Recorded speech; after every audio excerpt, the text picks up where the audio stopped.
Boa noite a todos. Mais uma vez nós estamos aqui reunidos no Prosa Cristã e no dia de hoje nós temos o prazer aí de receber o José Alexandre, que é um médico, que é um amigo, que é um católico fervoroso, que vai poder aí compartilhar conosco um pouquinho do seu conhecimento, um pouquinho de ensinamento para a gente. Nós estamos aí numa semana que antecede, né? Estamos próximos à festa de Pentecostes, e apesar de já termos algumas reflexões tendo sido feitas na nossa paróquia, e também domingo teremos a tarde de louvor de Pentecostes, nós iremos abordar o Pentecostes sob uma ótica um pouquinho diferente do que normalmente se aborda nesse período. Nós não vamos falar especificamente de Pentecostes que aconteceu lá em Jerusalém com os discípulos. Nós vamos falar de Pentecostes na igreja. Por isso nós escolhemos como tema dessa prosa cristã o seguinte momento da nossa igreja, que é falar sobre o Concílio Vaticano II. E o tema então será Concílio Vaticano II, um novo Pentecostes.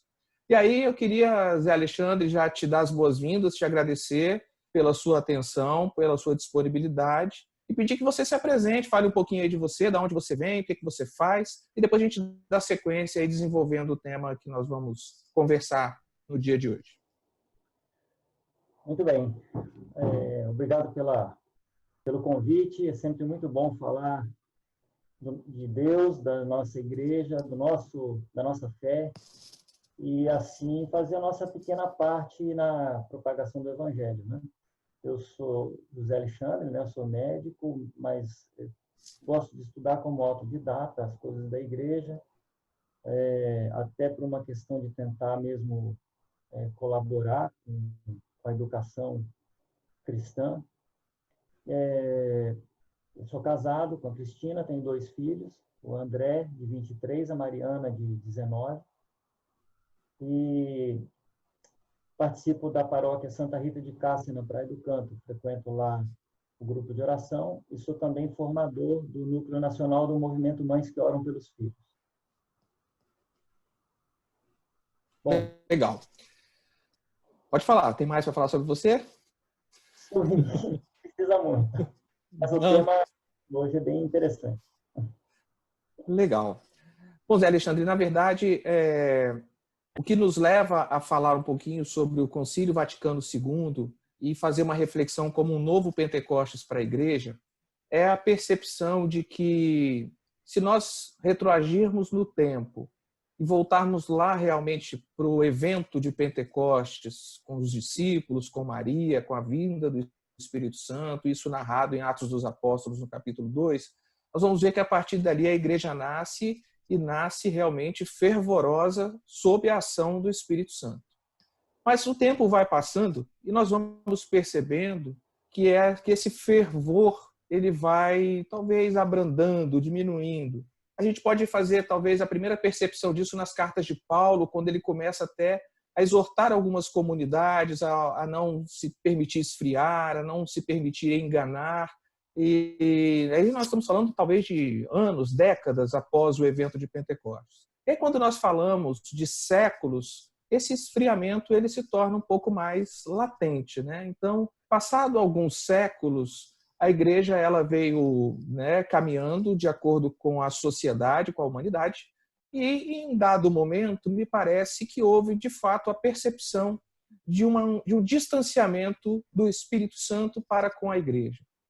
Talvez isso lá no papado de Leão XIII, né, quando ele consagra o século XX ao Espírito Santo, talvez aí surja um momento crucial dessa percepção. Eu queria que você falasse um pouquinho disso, contextualizasse como a igreja veio caminhando ao longo do tempo e até nós chegarmos ao concílio, né? O que nos levou ao concílio? Qual foi a demanda? Qual foi a dificuldade enfrentada? O que esse Papa percebeu que motivou ele a consagrar o século XX ao Espírito Santo? Então, olha só. O papado de Leão XIII teve todo um contexto, né? Foi final do século XIX para a entrada do século XX. né? O Papa Leão XIII morreu em 1903. Então, já com 93 anos. Então, quando ele chega ali no final do século XIX, havia todo um contexto em que a igreja estava envolvida. Se você recordar a história da igreja toda, desde a Idade Média, vem o século XVI com o luteranismo, né, com Lutero e o protestantismo, a reforma protestante. Então, foi todo um embate da igreja para se defender, né, defender a fé católica. E, em seguida, veio o movimento do iluminismo, já no século XVII e XVIII, vendendo ideias racionalistas, de que a fé e a razão não poderiam caminhar juntas, de que havia também um pensamento do panteísmo, quer dizer, Deus era se confundia com a criação, então você poderia adorar Deus numa árvore, numa pessoa, num boi, ou em qualquer outra coisa, porque tudo era Deus.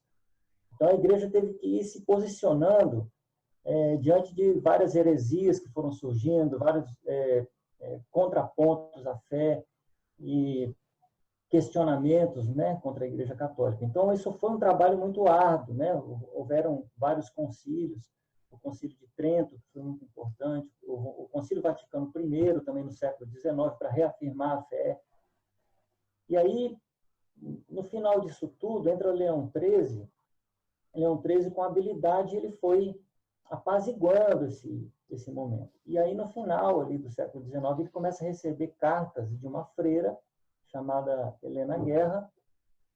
Ela foi enviando cartas para ele dizendo que a igreja precisava se voltar ao Espírito Santo, porque ela, como você bem disse, ela foi fundada, né, pelo Espírito Santo.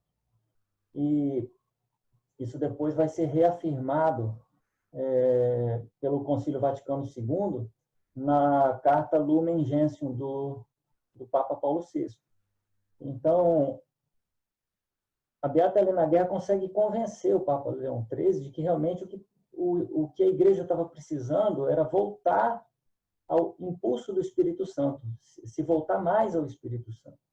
Então, ele começa a incentivar, ele já havia incentivado a devoção ao Sagrado Coração de Jesus, e aí ele passa, então, a incentivar a novena de Pentecostes, e em 1º de janeiro, quando inaugura o século XX, né, 1º de janeiro de 1900, ele, então, dedica o século XX ao Espírito Santo.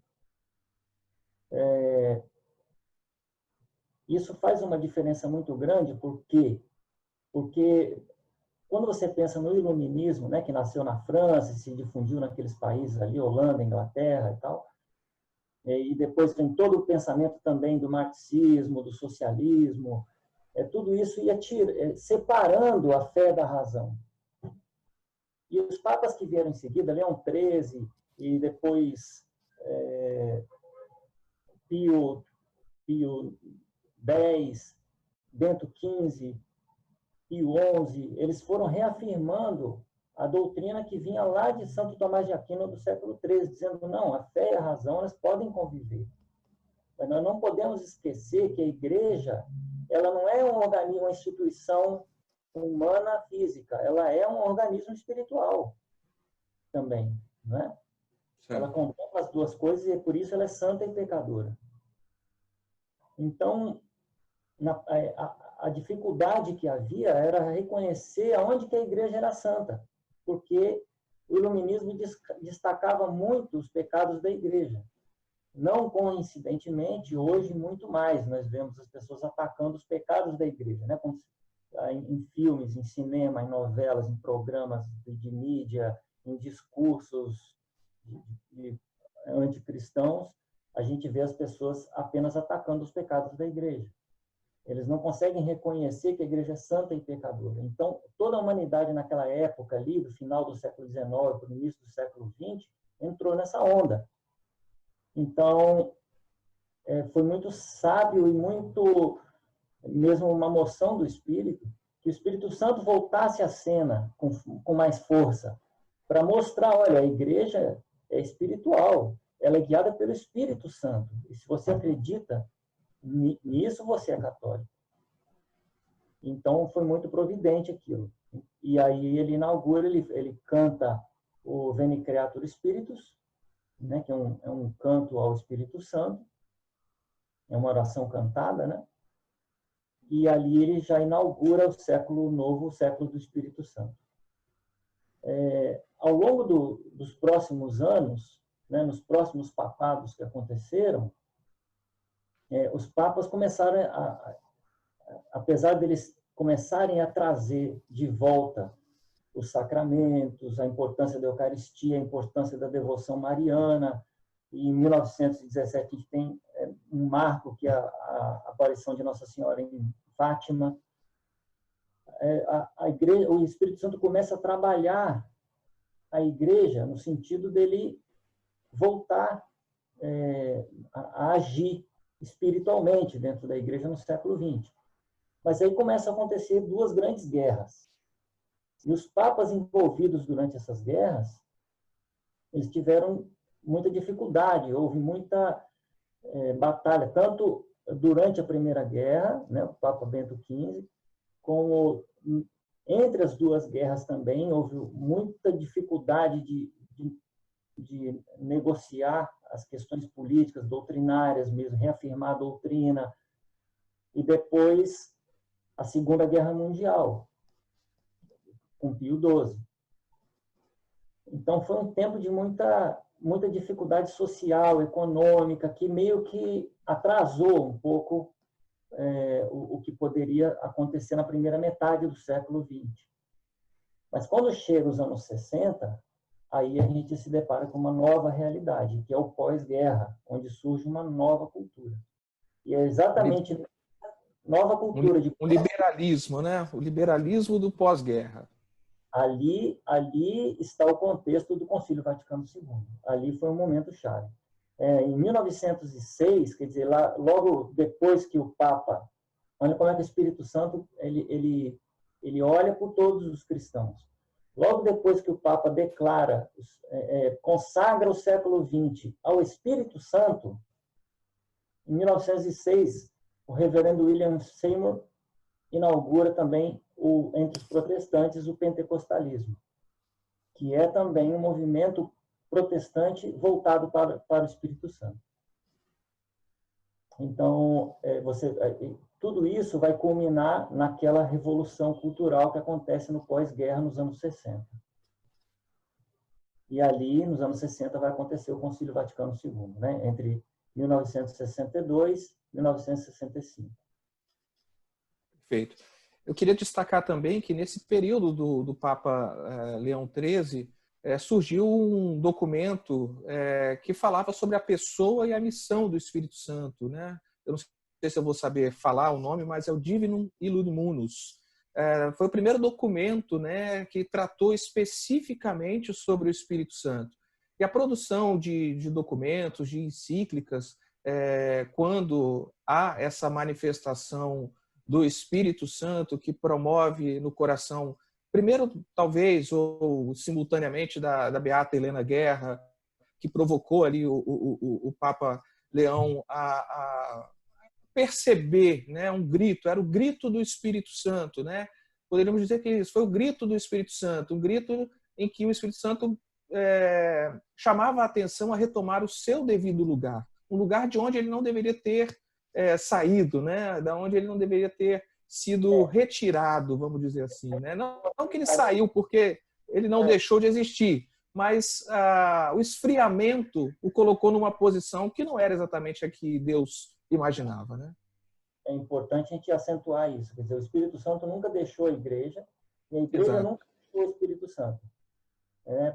Todos os papas, todos os concílios, todas as encíclicas, sempre o Espírito Santo está presente ali, né? Até mesmo guiando a igreja em meio a vários erros e rotas erradas que pegaram, mas o Espírito Santo sempre ajudou a reconduzir. Isso é muito claro. Quando a gente estuda a história da igreja a fundo, a gente vê o Espírito Santo escrevendo certo em linhas tortas.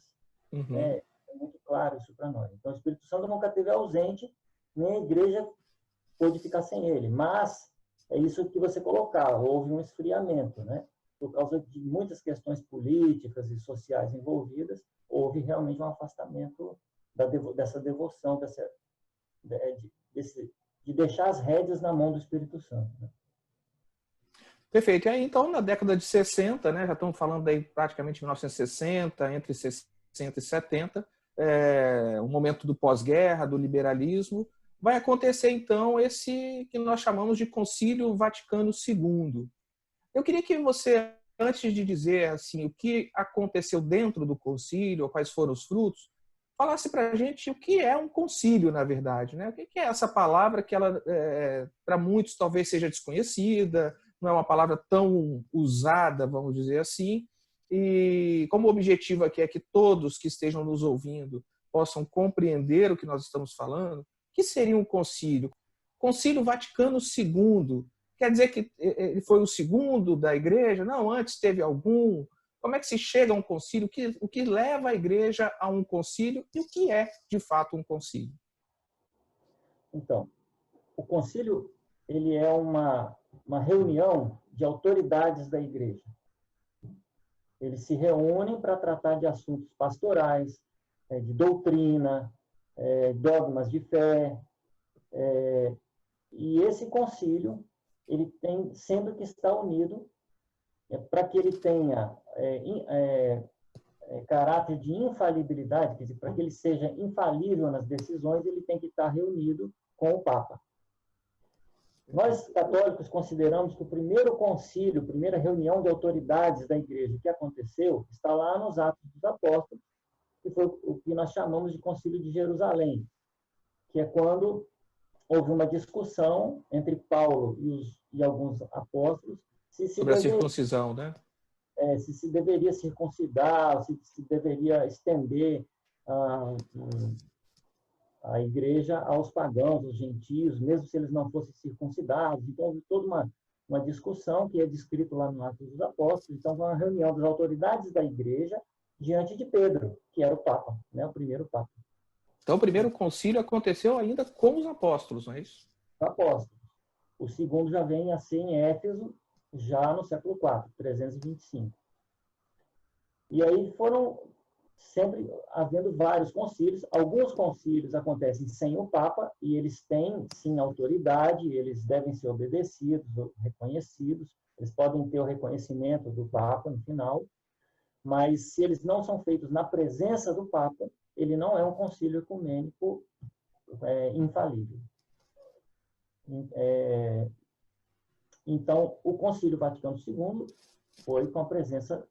existem vários concílios, tem concílios que passaram por vários papas, porque demoraram vários anos, tiveram papas que morreram durante os concílios, e cada concílio recebe o nome do lugar onde ele é realizado. Né? Então, o Concílio de Éfeso foi na cidade de Éfeso, o Concílio de Constantinopla, na cidade de Constantinopla. O segundo concílio que teve em Constantinopla é o segundo concílio de Constantinopla, e por aí afora. Então, esse foi feito no Vaticano. Só que havia tido já um primeiro concílio no Vaticano, no século XIX, 1800 e pouco. Já tinha havido um concílio no Vaticano, que foi o Concílio Vaticano I. E esse agora, em 1962, o Concílio Vaticano II. Então, o concílio é essa reunião para tratar de assuntos de doutrina, de direcionamentos pastorais para a igreja, de dogmas de fé e etc. Bom, Zé, então, feitas as devidas contextualizações e explicações sobre o que é um concílio, vamos falar então do Concílio Vaticano II em si, né?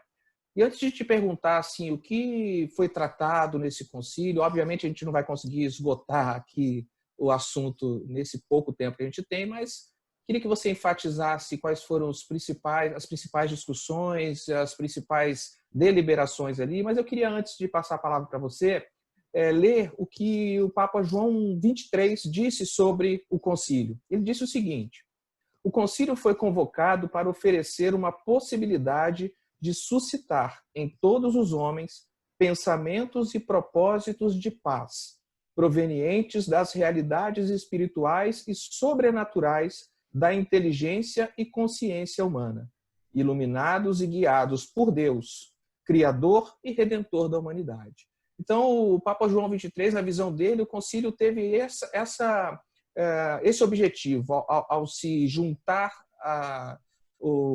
às lideranças da Igreja. Eu queria que você falasse um pouquinho, então, do Concílio Vaticano II e por que a gente pode enxergar o Concílio Vaticano II como um novo Pentecostes para a Igreja. Então, mais uma vez, a gente vai contextualizar, né? Em que contexto acontece, como a gente falava antes, né? Em que contexto acontece o Concílio Vaticano II?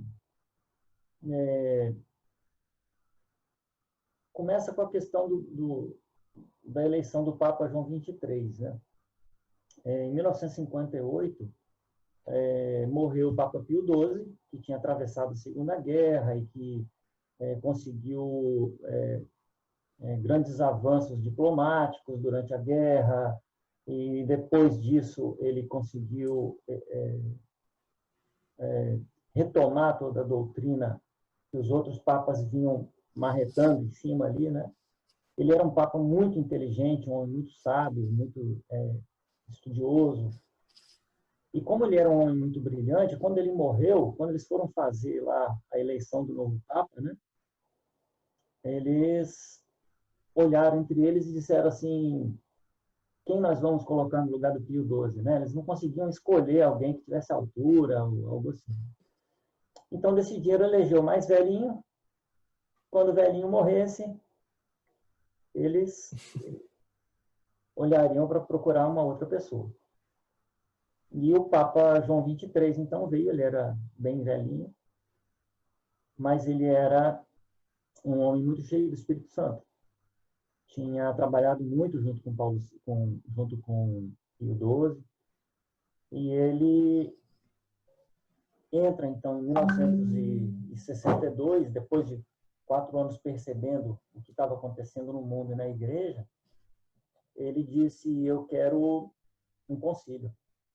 Não, mas por que um concílio? O senhor não precisa. O que o senhor quer? O senhor é o Papa. E aí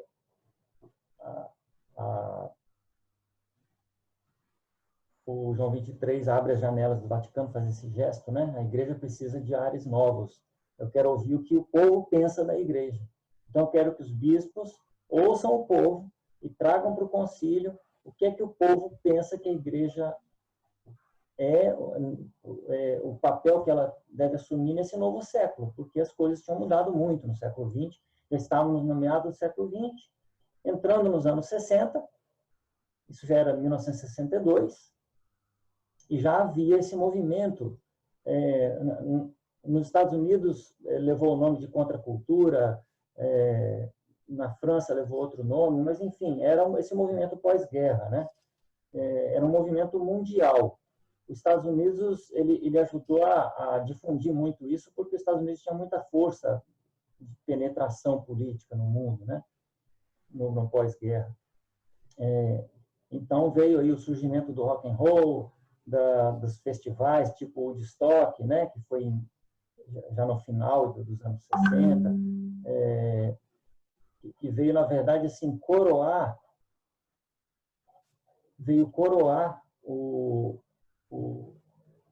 todo esse pensamento que já se desenvolvia nos anos 60 de liberdade, feminismo, de liberdade de expressão, experiência com drogas, pedindo a liberação das drogas, jovens que queriam sair da família porque já se pregava, né, isso é meio que uma herança aí do socialismo, né? Se pregava essa ódio às autoridades, essa repulsa às autoridades, principalmente a qualquer autoridade, né? Mas principalmente a autoridade da igreja e a autoridade do chefe de família, né? A questão da liberdade sexual, que se pregava muito, uma coisa de uma luta pela paz, né? Contra qualquer tipo de repressão,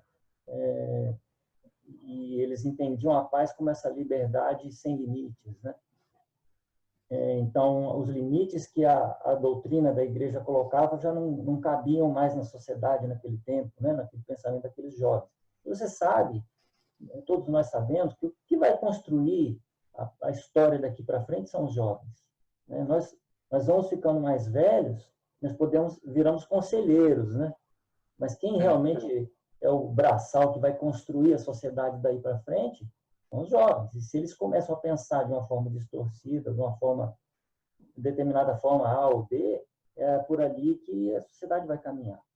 Então, veja que, assim, como esse movimento ganhou muita força no final dos anos 60 e início dos anos 70, né, o movimento hippie, a Igreja Católica, através do Papa João XXIII, foi inspirado a fazer um concílio e atualizar a doutrina, e atualizar a catequese, e tornar a Igreja com a penetração social maior. Isso, na verdade, já era um sonho, já era um projeto que tinha iniciado com o Papa Pio XI,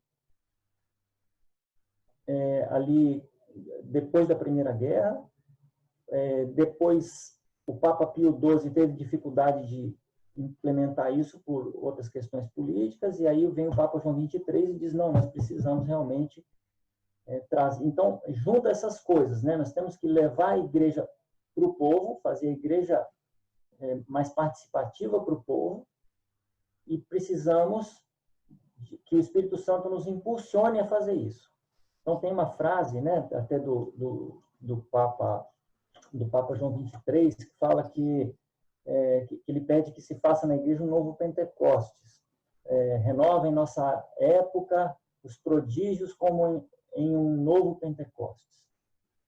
E nesse discurso ele abre o Concílio Vaticano II. Então, o Concílio Vaticano II ele traz essa missão de abrir a igreja para a participação fora do clero, né, do leigo, introduzir o leigo dentro da igreja, dentro da missão da igreja, como não apenas como um assistente, né? Isso é muito simbólico, aquela questão da missa mudar, enquanto ela era rezada só pelo sacerdote, de costas para o povo, de frente para o Santíssimo Sacramento, ela passa a ser rezada, então, com a participação do povo, uma participação maior do povo. Então, esse movimento de trazer o leigo para participar da igreja foi um movimento do Espírito Santo, foi uma inspiração do Espírito Santo. Outra prova disso, além de tudo que aconteceu inspirado no Vaticano II, que foi até 1965, né? Em 62 começa com o João XXIII, aí João XXIII morre, o Papa Paulo VI assume no meio do concílio e termina em 1965. Em 67 acontece o início do movimento carismático, né, da renovação carismática, que muito mais do que ser um movimento dentro da igreja, era, na verdade, uma expansão do Espírito Santo dentro da igreja, com os carismas, com esse novo Pentecostes que o Papa João XXIII tinha pedido. Quando você disse aí que o Papa João XXIII, num gesto de abrir as janelas, né, pede um novo sopro, né, novos ares para a igreja, isso me remete ao primeiro discurso de Pedro, né, lá em Pentecostes, quando ele abre as portas e não só se coloca a falar, mas ali também ele recebe de portas abertas todos aqueles que querem ouvir, né? E o concílio acaba gerando isso, é um novo Pentecostes de fato, porque se abre novamente as portas, as janelas da igreja para um novo sopro, para uma nova escuta daquilo que o povo tinha para falar em relação à igreja, e a partir dessa escuta e das discussões ao longo de 3 anos, alguns frutos, né, foram colhidos depois. Você cita agora, em 67, né, o movimento da renovação carismática católica, no evento do Kessley, né, onde ali acontece, vamos dizer assim, os prodígios, né, que foram vistos em Pentecostes, meio que se replicam ali, e a gente percebe que o Espírito Santo ele esteve, está e estará sempre na igreja, né? Então, o Concílio Vaticano II ele é uma nova abertura, né? Um novo sopro para que as pessoas possam escutar a voz da igreja, mas que a igreja também possa escutar a voz do seu povo. É muito importante, a gente falou do evento da renovação carismática católica, né? Porque foi um evento muito significativo, mas, na verdade, se você olha para a igreja como um todo, depois do Concílio Vaticano II, que se abriu as portas para que novos movimentos surgissem dentro da igreja, que o leigo participasse mais, começaram a surgir vários movimentos a partir de leigos, né? Os próprios populares, as legiões de Maria, enfim, tem tantos e tantos movimentos que surgiram a partir do Concílio Vaticano, da abertura que o Concílio Vaticano II deu. Houve todo um embate, né, para implantar as novas regras, porque no início, logo depois do concílio, houve muita rejeição, até por parte do clero, né, que perdia certas posições, ele se sentiu perdendo, na verdade ele nunca perdeu, né? O sacerdote sempre continuou sendo o sacerdote, né, com a importância dele. Mas alguns ficaram um pouco em desacordo com isso, então a implementação daquilo levou alguns anos. Mas os anos 70 foram extremamente ricos, né, de frutos. E invocando isso que você estava dizendo de Pedro lá no Pentecostes, quer dizer, o próprio documento Lumen Gentium, que é um documento do Papa Paulo VI no Concílio Vaticano II, fala que o Espírito Santo ele foi enviado no dia de Pentecostes para que ele santificasse continuamente a igreja. Está lá no Lumen Gentium, no documento do Papa. Quer dizer, a missão do Espírito Santo em Pentecostes era santificar a igreja continuamente, o tempo inteiro. E é essa retomada que o Espírito Santo faz a partir do século XX, né? Nós vamos santificar a igreja que somos nós, que somos o seu povo, porque, como o próprio Papa diz, né, o Espírito Santo, no Catecismo da Igreja Católica diz isso, por João Paulo II, o Espírito Santo é como a seiva dessa árvore a qual nós, os ramos, estamos ligados, né? Então, nós precisamos dele para que a igreja aconteça, né? E a partir disso, o Espírito Santo vai suscitando várias coisas dentro da igreja novas e vai se renovando, né? Existe ali algumas mudanças também em termos da liturgia, mudanças bem significativas, porque as regras da liturgia foram todas determinadas no Concílio de Trento. E depois, lá, século XVI. E agora acontecem algumas pequenas readaptações para o século XX, no Concílio Vaticano II. Então, ele realmente, a grande graça que esse concílio trouxe foi colocar o leigo para participar dentro da igreja, para que ele se interessasse pelas coisas da igreja e assim o Espírito Santo pudesse santificá-los, né? Então, hoje, analisando, eu digo assim, não faz sentido você ser um católico se você não busca santidade, porque o que o Espírito Santo quer para a igreja é a sua santificação.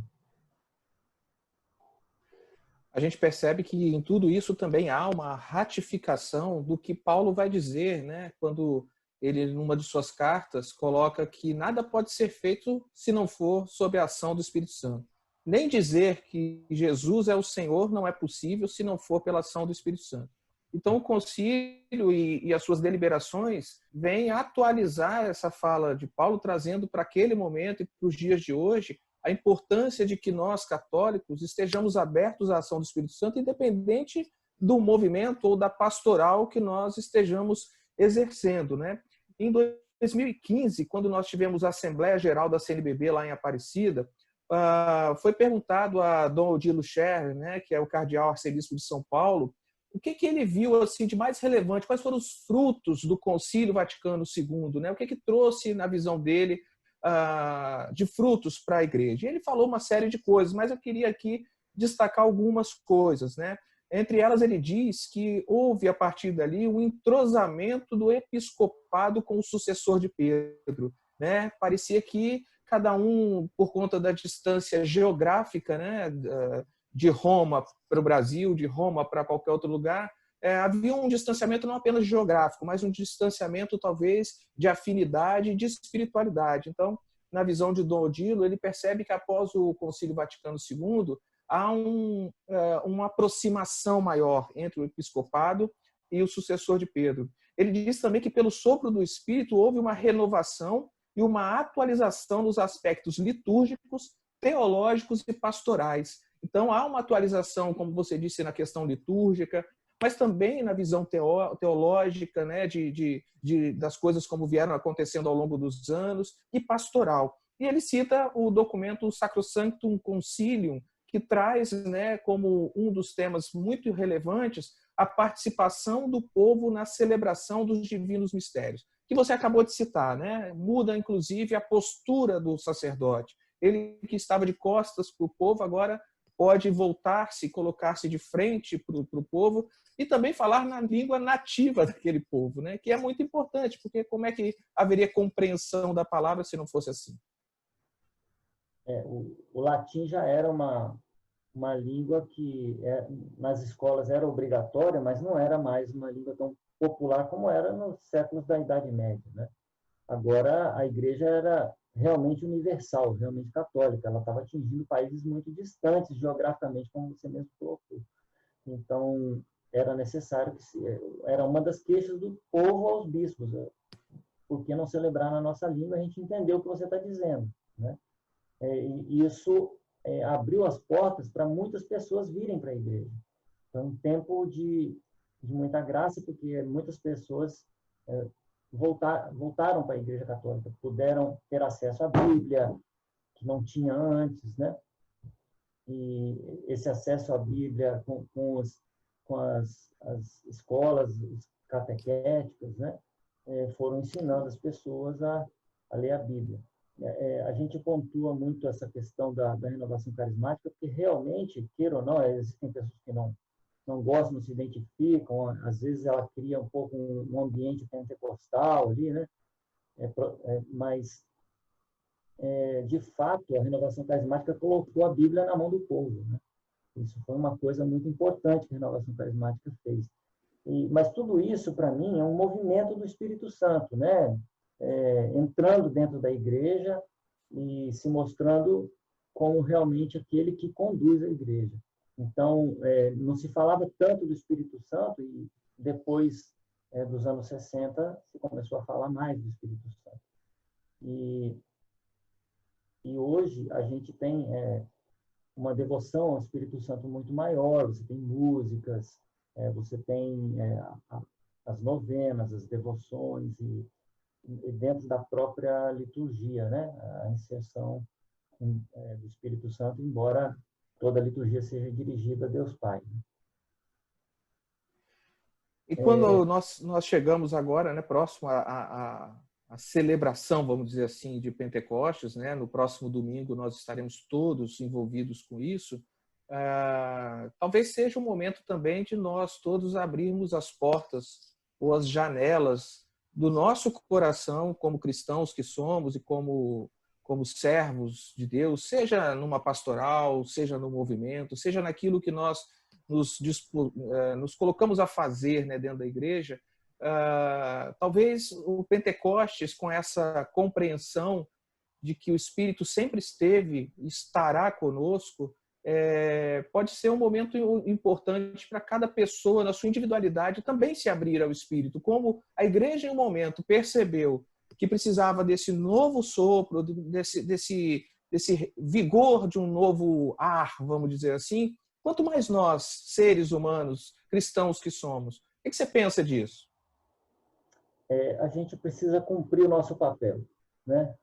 O Espírito Santo veio no século XX, e isso que eu vou falar é uma coisa extremamente importante, sabe? O Espírito Santo veio, conforme o Papa clamou né? Leão XIII, lá, em 1900, clamou, o Espírito Santo veio sobre o século XX, mas ele veio nos dar uma missão. Ele não veio simplesmente nos dar dons e nos dar presentes. Ele veio nos fortalecer, porque é nítido para nós que no século XXI nós vivemos um grande momento de apostasia da fé, ou seja, de rejeição da fé. Muito relativismo, tudo é Deus, todo Deus é bom, toda religião é boa, e começa a colocar todo mundo num pan-cristianismo, numa religião universal que não condiz com a nossa doutrina, muitas vezes. Então, o Espírito Santo veio realmente para os cristãos no século XX para nos revigorar, para nos renovar, para nos fazer mais católicos, nos fazer mais cristãos, mais crentes em Jesus, mas também colocando sobre nós uma responsabilidade de conduzir essa igreja nesses tempos agora. E o que se abriu depois do concílio, né? Se a gente for falar, e o pós-concílio, né? O que trouxe para nós de vantagem para que a gente cumpra essa missão? Já respondendo a sua pergunta, né? Acho que o que nós temos que fazer nesse momento é cumprir a nossa missão. A oração mudou, né? Passamos a fazer orações espontâneas, a devoção do rosário foi muito incentivada nos papas do século XX, todos os papas do século XX incentivaram muito o rosário. A descoberta da palavra de Deus, como eu falei, as pessoas estão mais próximas da Bíblia, têm Bíblia em casa, podem ler a Bíblia. Agora, então, com esse evento da internet, você tem explicações sobre a palavra em vários sites, em várias vias, né, da mídia que nós temos acesso. Você tem leigos que fazem direção espiritual e direção pastoral com aprovação eclesiástica. Então, você tem vários movimentos onde tem pessoas que lideram os leigos, né? Todos os movimentos têm lá leigos que são líderes e que dão formações, fazem o que nós estamos fazendo aqui, né? Ensinam. Então, isso tudo foi, inclusive, uma orientação do Papa João Paulo II numa carta chamada Christi Fidelis Laici, quer dizer, os leigos participando da fé em Cristo como protagonistas ali, né? Surgem também novas formas de vida consagrada nas novas comunidades, nas novas ordens religiosas, várias pessoas procurando diaconato dentro da igreja, várias pessoas consagrando a vida à pregação do Evangelho, mesmo que não dentro de uma ordem religiosa, mas de outras formas. Então, isso tudo foram frutos que vieram daquele concílio, dessa abertura ao Espírito Santo. Acho que devolveu à igreja um vigor profético, né? E nós somos obrigados, somos chamados a dar uma resposta a esse vigor profético que o Espírito Santo está nos dando. Nós temos que agora, nesse momento, assumir a nossa posição de católicos, catequizar crianças, catequizar jovens, porque eles vão construir a igreja desse século. Retomar a nossa busca de santidade e não fugir da cruz, porque nós estamos vivendo tempos de apostasia, tempos em que as pessoas estão vindo contra os católicos, contra os cristãos. Hoje, dificilmente você vai assistir um filme feito em Hollywood ou em qualquer outra dessas produções cinematográficas e não vai ter lá um quezinho falando mal da Igreja Católica, ou de forma sarcástica, irônica, ou então uma crítica direta, ou então lembrando os males, os pecados. Então, nós estamos num combate nesse momento. E nós temos que lembrar que nós,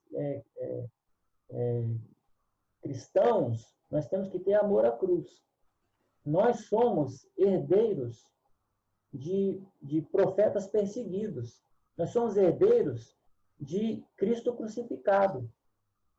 Então, nós não podemos ter medo nesse momento agora, né? Então, eu acho que nesses tempos agora, o novo Pentecostes tem que se manifestar na nossa vida como um posicionamento firme, né? Nós temos que nos posicionar como católicos, realmente, que é o que nós somos. E para que a gente possa se posicionar, a gente deve estar aberto à ação do Espírito Santo. para que as nossas palavras sejam palavras impulsionadas pelo Espírito Santo, para que as nossas atitudes sejam atitudes impulsionadas pelo Espírito Santo, e que mais do que nunca agora, o Espírito Santo não seja aquele que nos encoraja a enfrentar a cruz do momento, que é o isolamento, que são as dificuldades que todos nós estamos enfrentando aí por conta dessa pandemia. Então eu queria convidar vocês, Alexandre, e também a todos que estão nos assistindo, para que nós possamos pedir ao Espírito Santo que faça em nós o novo Pentecostes. Né? Nós teremos no domingo a oportunidade não apenas de relembrar, mas de reviver. Né? Relembrar, me parece que é olhar de fora e ver o que está acontecendo, mas sem participar. Reviver, não. Eu me jogo ali e participo de Pentecostes e deixo que os frutos de Pentecostes e do Espírito Santo possam se manifestar em mim. Então nós vamos pedir a Deus para que sobre todos nós, sobre as nossas pastorais, sobre os nossos ministérios, sobre a nossa missão, que foi uma palavra muito forte que você trouxe. Nós temos que cumprir a nossa missão. Então, que nós possamos cumprir a nossa missão repletos do Espírito Santo. Vamos pedir a Deus, pedir ao nosso Senhor, pedir ao Espírito Santo, que hoje, nesse dia, a partir desse momento que você pôde escutar palavras de ensinamento, de conhecimento, mas que nós não queremos que apenas fique no seu arcabouço de conhecimento, mas que tudo isso se transforme em motivação para que você possa se abrir ao Espírito Santo e deixar que o Espírito Santo te conduza, te leve para onde ele quiser te levar. O Espírito Santo, ele não é território de um movimento, não é território de uma pessoa. O Espírito Santo é da igreja, é de todos nós, e todos nós somos chamados a abrir o nosso coração ao Espírito Santo. Então eu convido a você que está na sua casa, você que está nos vendo, nos ouvindo, que você possa colocar a mão no seu coração e pedir que o Espírito Santo venha sobre você e um novo Pentecostes aconteça na sua vida, no seu coração, no íntimo do seu ser. Que esse sopro que foi clamado pelo Papa João 23, que essas portas que foram abertas por Pedro lá em Atos dos Apóstolos, possam se abrir também em nós, portas e janelas, para que entre a luz do Espírito Santo e que toda treva possa sair de nossas vidas. Que toda escuridão do pecado, que toda escuridão do medo, da desconfiança e até mesmo da falta e da dúvida da nossa fé. Como foi dito, nós vivemos um tempo de apostasia, onde muitos colocam em dúvida a nossa fé. E nós devemos nos posicionar. Por isso o Espírito Santo dá-nos a coragem de tomarmos hoje a posição de católicos cristãos que somos, para que possamos juntos realizar a missão que o Senhor já está trazendo ao nosso conhecimento. Talvez você pense, mas eu não sei qual é a minha missão. Peça hoje ao Espírito Santo que te revele qual é a sua missão dentro da igreja, o que ele espera de você. E certamente, meu irmão, aquilo que o Espírito Santo te conceder para que seja a sua missão, ele te capacitará.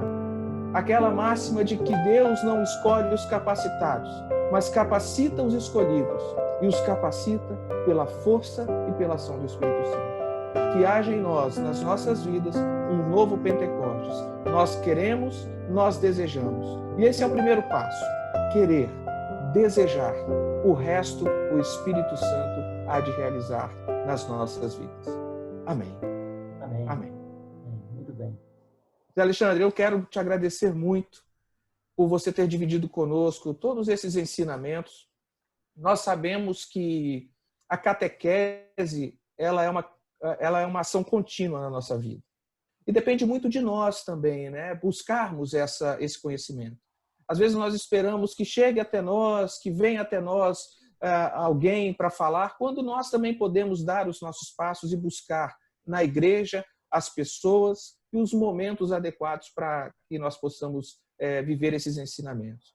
No dia de hoje, eu entendo que houve uma atualização do nosso conhecimento, mas mais do que isso, houve uma atualização do desejo de cada um de nós de que o novo Pentecostes aconteça nas nossas vidas.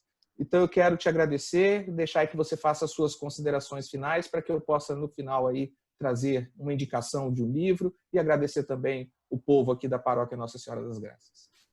Muito bem. O povo da Paróquia Nossa Senhora das Graças e outros que possam estar acompanhando. Verdade. Temos um momento muito inspirado aqui, né, de discussões a respeito de um tema tão importante. E espero que o Espírito Santo realmente coloque todas essas coisas no coração de vocês e incomode, né? Que é isso que o Espírito Santo faz, né? O Espírito Santo, ele nos incomoda para que a gente se mova. E parabéns pela iniciativa, o programa é bem interessante e parabéns a todos os envolvidos aí. Muito obrigado pelo convite. Para mim também foi muito bom, foi uma obra do Espírito na minha vida. Amém. Obrigado pela sua atenção. Bom, nós vamos terminar aqui então mais um Prosa Cristã, hoje com a presença do José Alexandre, que trouxe para nós a reflexão sobre o Concílio Vaticano II, um novo Pentecostes. Eu quero deixar aí também a indicação de um livro, né?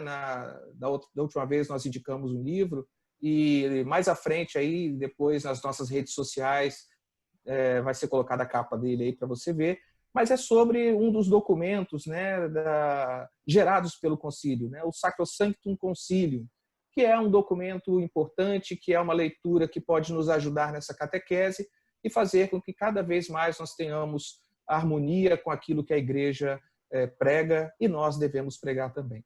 Agradeço a sua presença e desejo que o Espírito Santo seja sempre presente na sua vida, nos momentos mais difíceis, nos momentos delicados, mas também que naqueles momentos em que você estiver bem e feliz, que você também, bem e feliz, não esqueça do Espírito Santo.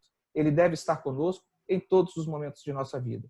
E que aconteça sobre cada um de nós um novo Pentecostes. Boa noite. Boa noite.